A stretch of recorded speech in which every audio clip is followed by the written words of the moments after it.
This conference will now be recorded. Hi guys, this is Professor Olson doing the midweek critique for discussion one, the hero portraits. I'm going to do both sections, including Professor Kira's class. So first up, I'm looking at Shayna, and this is your boyfriend, who is a veteran, or actually in the Army, I guess. Um, and you've got some good things going on here. Now, one thing I would say, overall, your composition could be a little more focused. So it kind of looks like he's got a camo jacket on, which is pretty hard to render. I'm not sure what this arm gesture means, if that means anything, but I would focus more in on his face and just eliminate the body part. You could add, now the stars, you want to have stars and patriotic things around him. So I would sort of focus in on the head and sort of just get more intensity into your composition. You're spending a lot of time rendering hand, arm, jacket, and none of that actually sort of supports your concept, which is him as an Iraq war veteran and sort of a patriotic element to this. So that's what I'm saying, focus in. Now, a thing about stars. So people like stars and use them a lot. In Illustrator, it's really easy to create a star. I just want to show you something about that. So if I go here and go to the star tool um, and then click and drag, I get a star. Now this is sort of a 5-pointed star that is very even. It's the shapes are all the points are exactly the same. This is not the kind of star that's on, for instance, the American flag.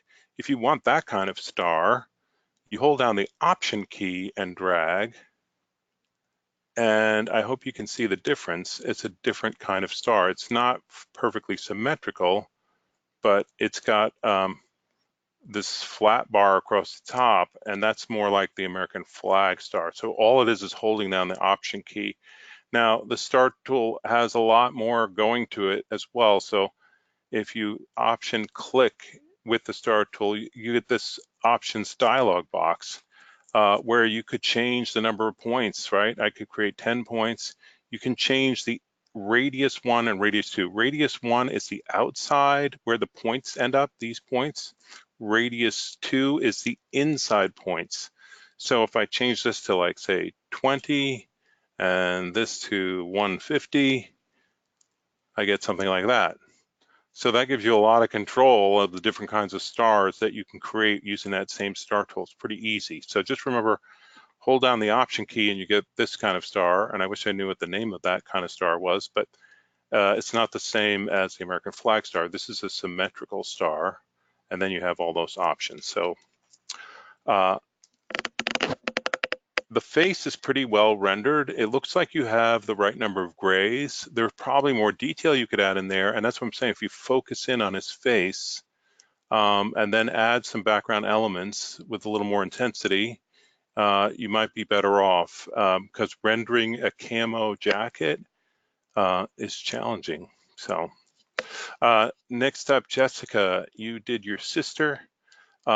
I see you're sort of struggling with Illustrator a little bit. So I'm concerned about your ability to pen tool these shapes and make them convincing as light and shadow. The overall structure of the face is very sort of cartoony, solid shapes, which is okay if that's the style you're going for.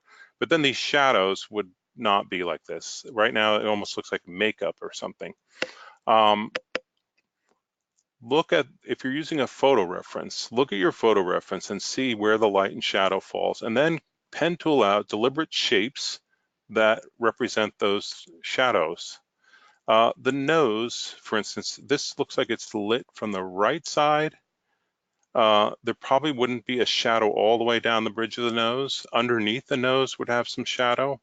Underneath the eyebrows might have a little more shadow than what you've got.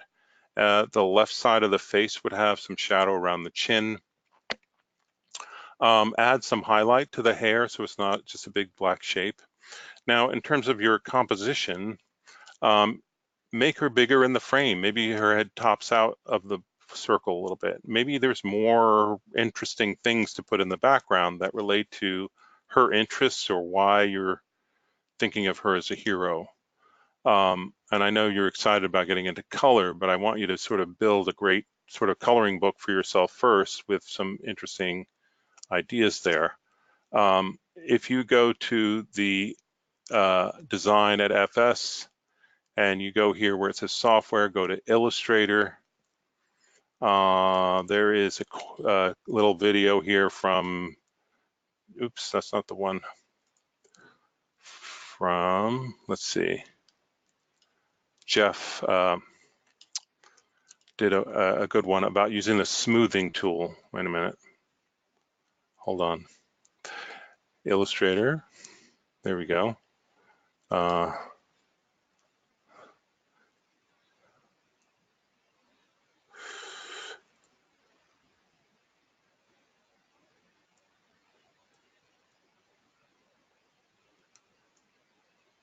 Yeah, Jeff Lang. So Jeff Lang has some good courses, good little lessons in here.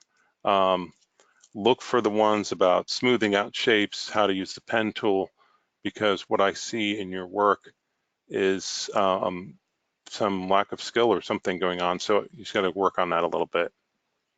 And like I said, make the composition more interesting. She could be bigger in the frame, no dead space here. Maybe she's popping out. Maybe there's a few things in the background. You create a pattern inside the circle of things that she likes and see what you can come up with. Next, Jonathan, you're doing Kanye and you're trying to do a sort of half and half, old Kanye, new Kanye.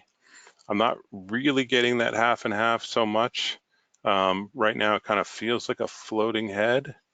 So I don't know if there are additional things you can throw into the background to try to help emphasize that concept.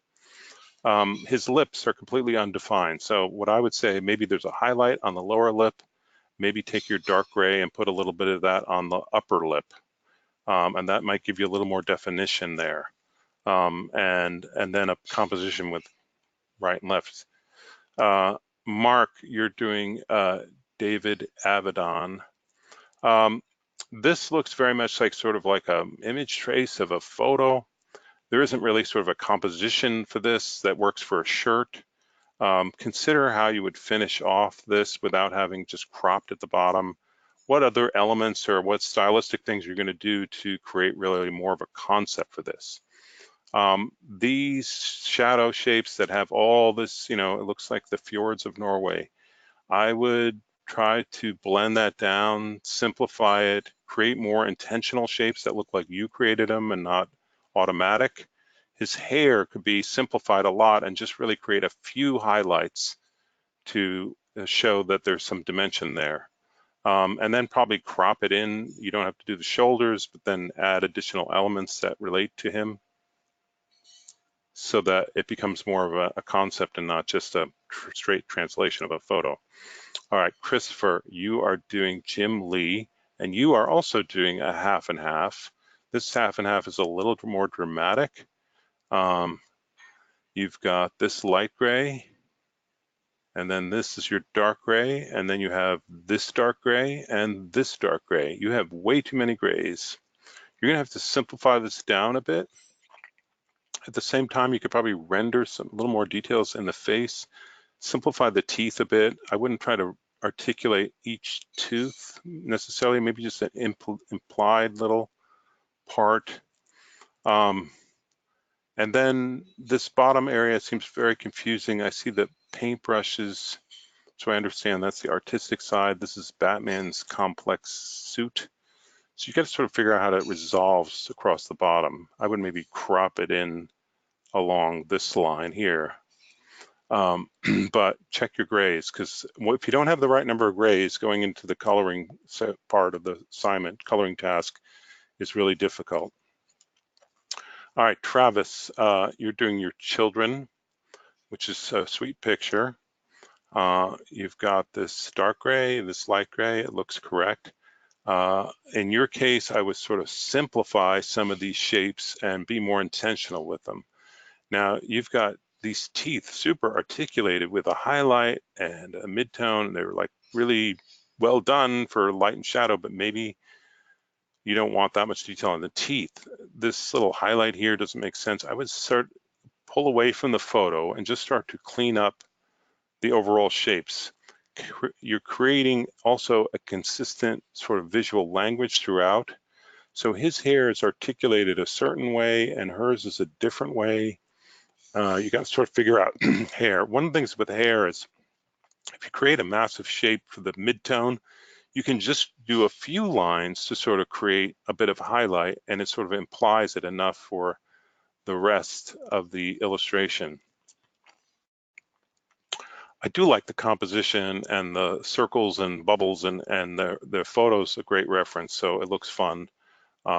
This dark black line around his hair kind of doesn't make sense. So simplify some of your shapes, particularly the hair for her, and then just take a look at it and see what makes sense and what doesn't. All right, Professor Kira's section, starting with Matthew. Matthew, this is your hero, who is Daryl Abbott, and your story about him is quite dramatic and amazing, and I think that the elements of your composition are interesting and can make an interesting design. Right now, it's cropped on two sides, at least, maybe three. Make it more of a freestanding element. His hair is so massive, and I understand that's part of how he looks, but you got to sort of figure out how to create just a few highlights in the hair. I would render his eyes in much more detail. See if you can get to see his eyes. I don't know if his eyes are closed or squinted quite a bit, but sort of emphasize the detail in the eyes, because that really sort of is where people look first. The strong side lighting here, this part of the face is in shadow. I think your use of grays is pretty good.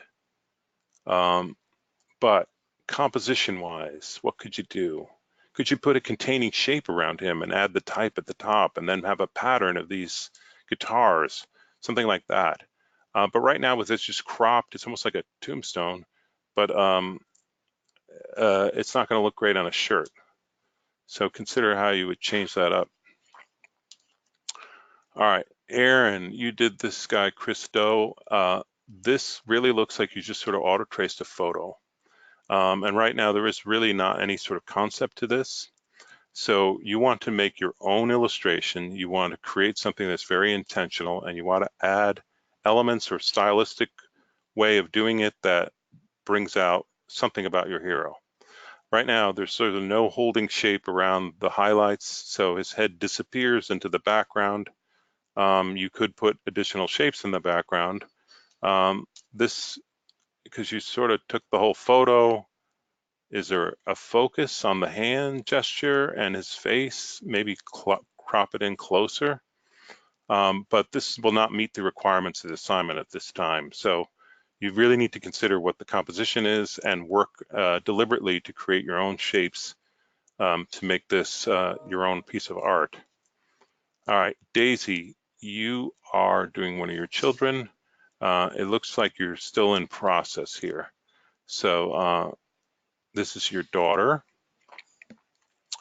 I don't know if you're using a photo reference, but you seem to be having some difficulty with Illustrator creating curves. So you need to know how to do that. You've got this dark gray, and this is your light gray, and I guess this looks like another light gray, and this is another gray. You really just need, so if this gray is being used, maybe this one would be the eyebrows maybe. This one could be the skin tone. You need to create shape and dimension. This face is very flat, there's no nose. The nose is defined by the shadows. So you need to work on that. You need to be able to use pen tooling in Illustrator to create curved shapes that are deliberate in the way you want. If you're gonna put it in an oval, maybe the face is in the oval and not the whole body. And then additional elements to create a little more of a concept for this. So I know this is a very emotional piece for you, so I'm trying to give you some advice with light and shadow. but I do see a sort of lack of ability to create decent curve shapes in Illustrator. You need to master that before you can move on. All right, Amanda, this is great. I love it. Good choice of a hero. It looks like the right number of grays. I can't wait to see how this comes out in color. This background color will be your shirt color. So although it looks like it's framed, it's not really.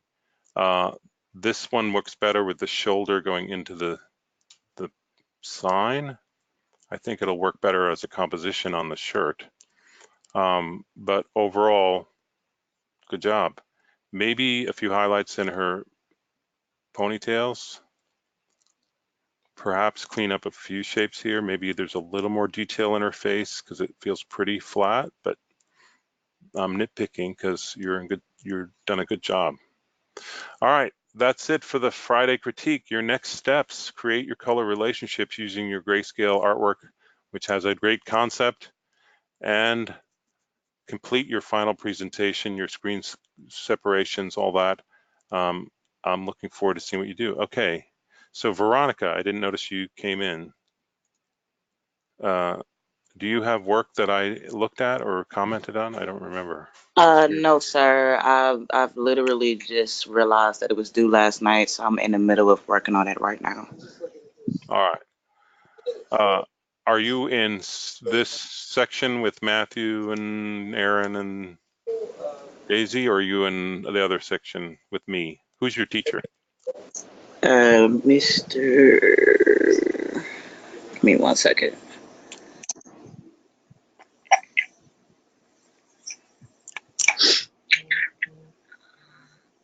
Sorry, I got like 20 things open at one time.